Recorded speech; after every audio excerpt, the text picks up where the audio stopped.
I want to start with something I was just telling my students about at college a couple of weeks ago in my religion class. Um, Back in the 19th, early 20th century, there were some religious scholars who developed this idea called perennialism. You probably don't know that term, but you probably know a metaphor that goes with it.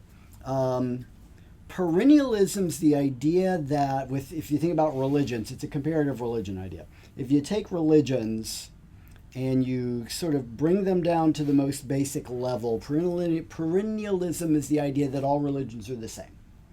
That at kind of a deep level, there's a deeper truth that underlies all religions that's the same thing. They all have the same foundation. There's two common metaphors for this. One of them is if you think about an underground river, the river of truth. There's a river underground, and every religion is a well. And if you drop a bucket down that well, you bring water up from that river. So no matter which well you're going through, it's the same water because it's the same river, right? So in that sense, it doesn't matter which well you're using.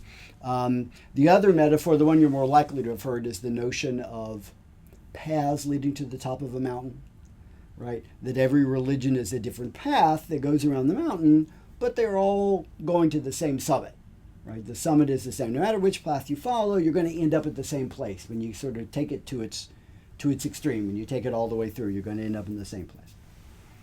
Now, were that true, it would seem like it really doesn't matter what religion you are, right? It doesn't really matter. What difference would it really make? The water's the same, the summit's the same, the mountain's the same, the summit's the same. Who cares how you got there? Who cares how you got the water out? It's the same water, it's the same summit. So according to perennialism, and in fact, all religions have the same goal. They're just different means of achieving the same goal. What difference does it make? Now, what I'd say is it is somewhat true that all religions are trying to solve the fundamental problem of human life as they understand it. But the reason perennialism is wrong is that each religion understands the fundamental problem of life differently. And so therefore requires a different solution. It's kind of like diseases, right? You can't take an aspirin for everything, right? Different diseases require different treatments because different diseases are different, right? So it's the same idea. It's simply not true that all religions have the same goal. They have fundamentally different goals. And you can see that really easily if you just kind of look at the basic values of different religious traditions. For example, think about Islam, right? Islam says the core human problem is pridefulness.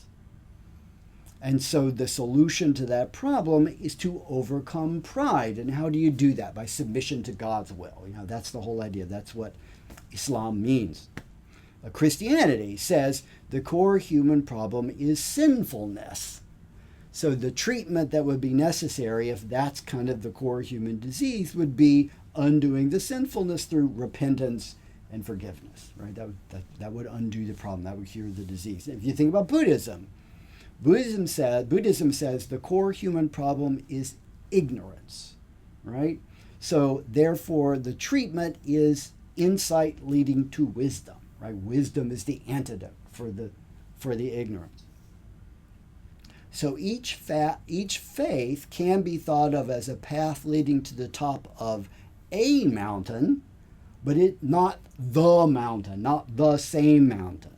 There might be stretches, if you think about that metaphor, to extend the metaphor, right? There might be stretches where the paths run in parallel, right? They sort of are going in the same way a little bit for a little while, but it's not the same path, and they're not going to the same place. They're not going to the same destination. So it matters which one you're walking on. It matters which of those paths you choose to walk, because they're not going to the same place.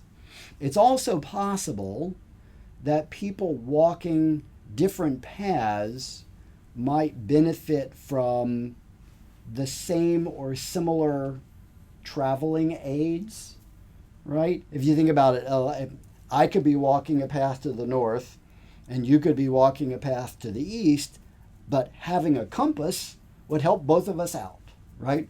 And if you're better at reading a compass than I am, maybe I could learn from something from you, even though I'm going this way and you're going that way. Right? But we could still maybe get some benefit out of learning from each other a little bit, even though we're not going to the same goal, we're not going to the same place, we're not climbing the same mountain, we're not walking toward the same destination. So if you keep this in mind, I'm finally going to talk about something I've wanted to talk about for a really long time. This is one example of maybe a place where it would be beneficial to look a little bit, know a little bit about different paths that are maybe running parallel to our path. Something that maybe in some ways has a little similarity to us, and even though in fundamental ways it's really different. I'd love to talk about the Sufis of Islam, but we're going to have to save that for another day. Now, that's not what I'm going to talk about tonight. Hesychia. Hesychia is a Greek word. It means silence, quiet, tranquility, stillness, specifically inner stillness, sort of the inner stillness of a person, a state of inner stillness. So in other words, it's the Greek word that's the equivalent to the Sanskrit word shamatha that we use in the Buddha Dharma, which means tranquility, stillness. Hesychasm is a spiritual practice of manifesting stillness and tranquility. It has its roots in the practices of the Desert Fathers of the early Christian church.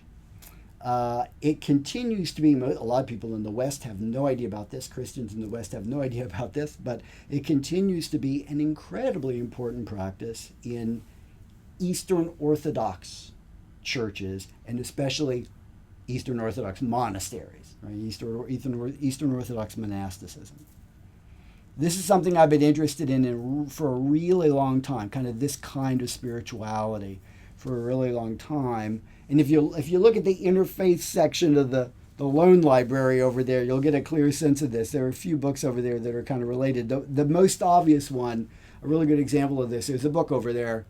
The title of it is Zen and the Kingdom of Heaven, Reflections on the Tradition of Meditation in Christianity and Zen Buddhism. It's by a Welsh guy named Tom Chetwynd. And what he does in this book is he explores some of these similarities between the practices of the Chan, San, Zen, Den forms of Buddhism and this monasticism of Eastern Orthodox Christianity. It's not that long a book. I highly recommend it. If you're interested in interfaith stuff, it's actually a really, really good book. It's very, very interesting. For the hesychast, the person who does this kind of practice, the goal of their practice is to gain insight and wisdom, to achieve a non-dual state of mind, to break down the barrier between themselves and the divine, to achieve a state of what they call theosis or divination, to become more like God by getting in touch with the energies of God through mystical union with God's glory. That's the idea. For the meditation-focused Buddhist, the goal of our practice is to gain insight and wisdom, to achieve a non-dual state, to break down the barrier between ourselves and the absolute, to achieve a state of anuttara samyak sambodhi. And in other words, what we just chanted a little while ago in the Heart Sutra, the highest perfect enlightenment, right? To become more like Buddhas by manifesting the Buddha potential that we share with all beings. So what I hope that you can see is how this practice of hesychasm from Eastern Christianity and the Ganwason meditation practice of our East Asian Buddhist tradition represent kind of similar techniques that are being used for very different reasons, right? Comparable means, very different ends, right? Similar methods, really different goals. I don't think there's any definitive historical evidence of one tradition learning from or influencing the other.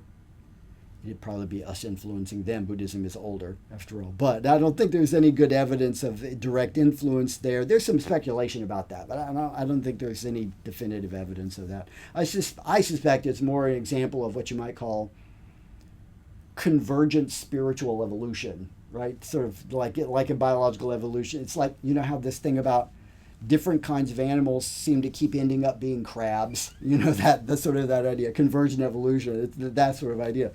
Different religious traditions with different goals, but because of how our minds work and this sort of thing, they sort of fall into similar technologies, similar solutions. I think that's probably more like what it's about.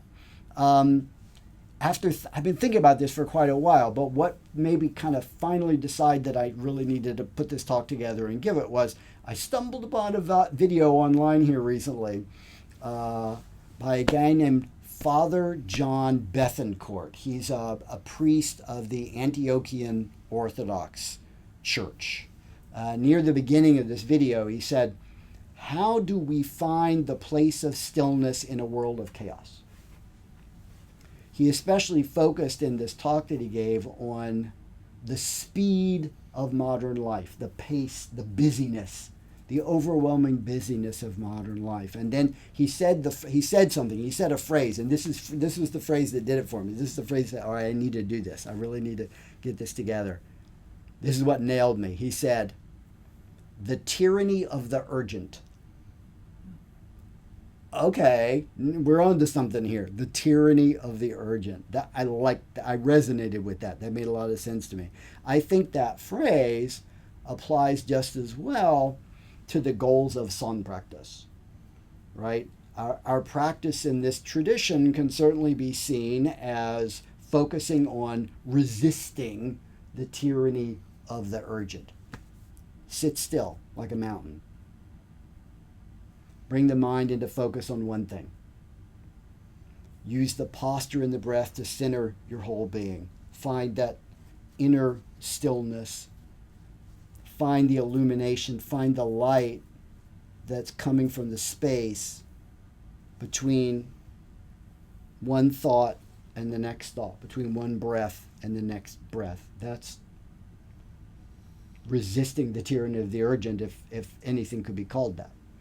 Father Bethencourt, in his talk, he also talks about practitioners of hesychasm as trans-rational people who respect reason, but also see that it has limitations, right? That you can't figure out everything through reason. There's another Orthodox priest. When I started kind of looking into this more, I found another Orthodox priest. He said, "You're mostly telling the mind to quit wandering around, bypassing the brain to get to the heart." Right? So this technique of the hesychasm is focused on turning inward, right? Turning inward in contemplation. Now that should sound familiar, right? In our tradition, awakening can't be achieved intellectually. You can't reason your way to enlightenment like a math problem, right? It just doesn't work that way.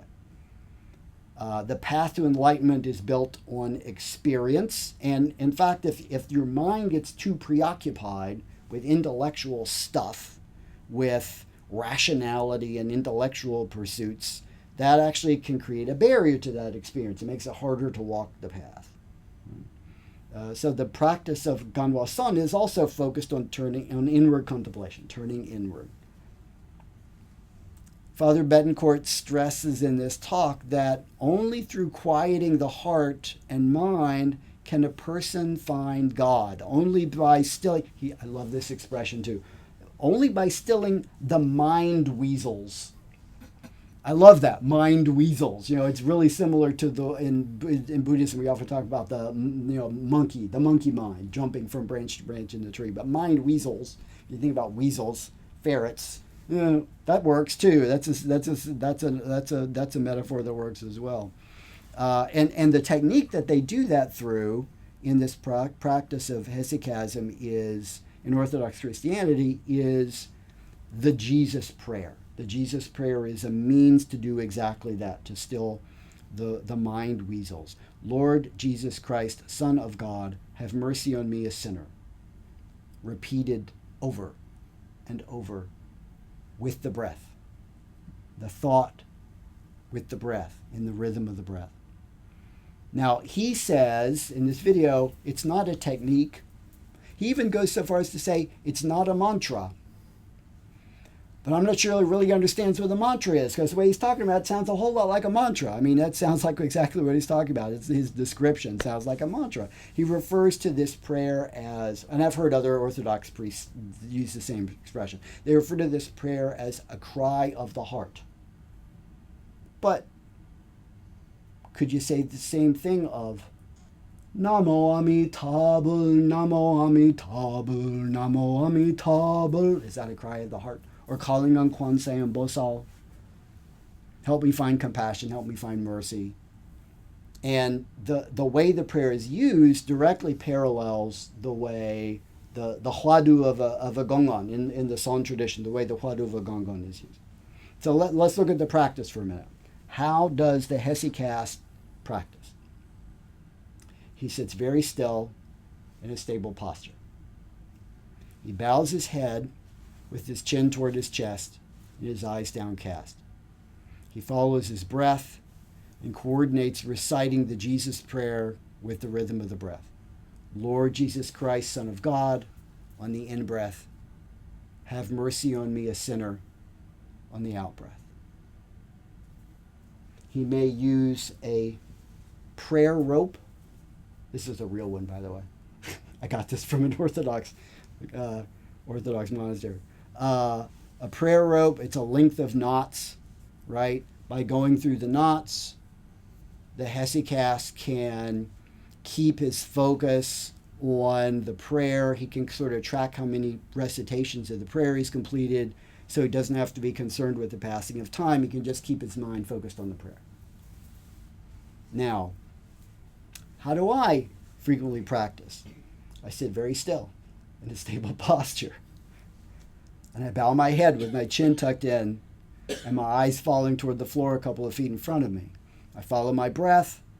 I coordinate the reciting of the Hwadu or a mantra with the rhythm of the breath. This on the in-breath.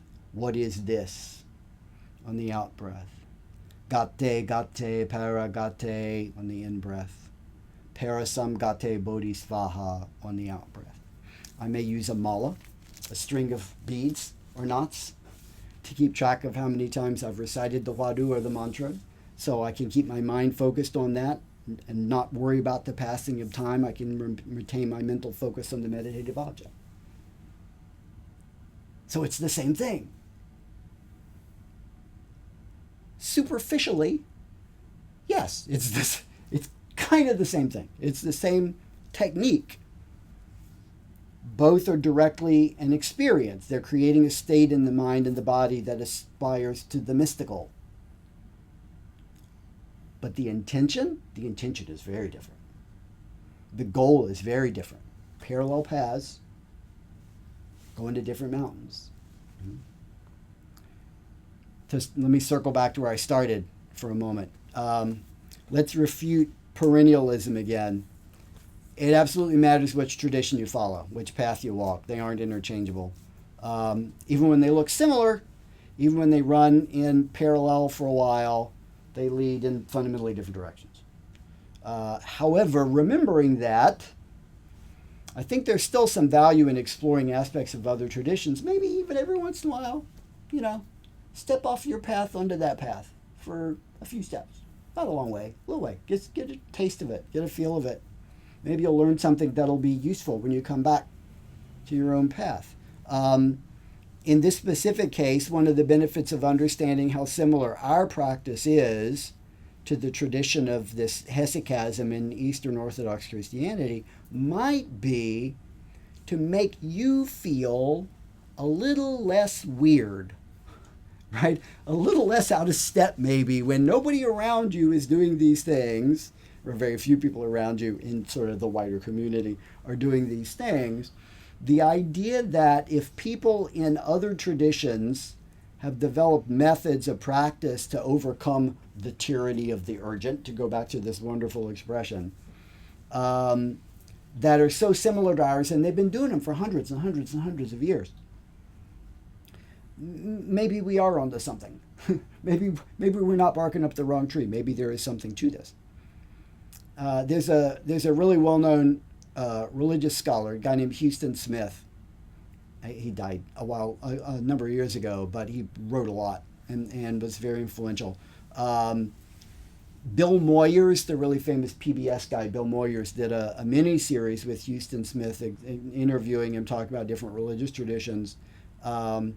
In that mini-series, Houston Smith compared exploring the religious practices of other faiths to taking vitamins to supplement your diet, right? He described his own diet in the series as Methodist Protestantism. That was his meat and potatoes, so to speak. That was his main diet, was being a Methodist.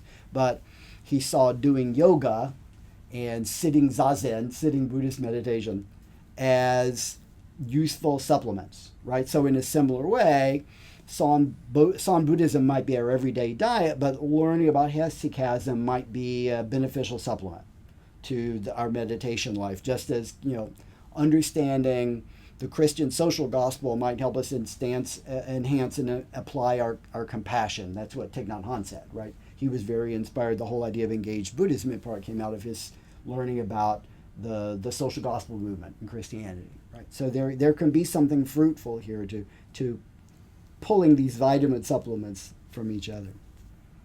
But what we teach here is that Buddhism is our well, it's our path. We need to drink deeply from this well. We need to walk this path devotedly, and that's something that matters.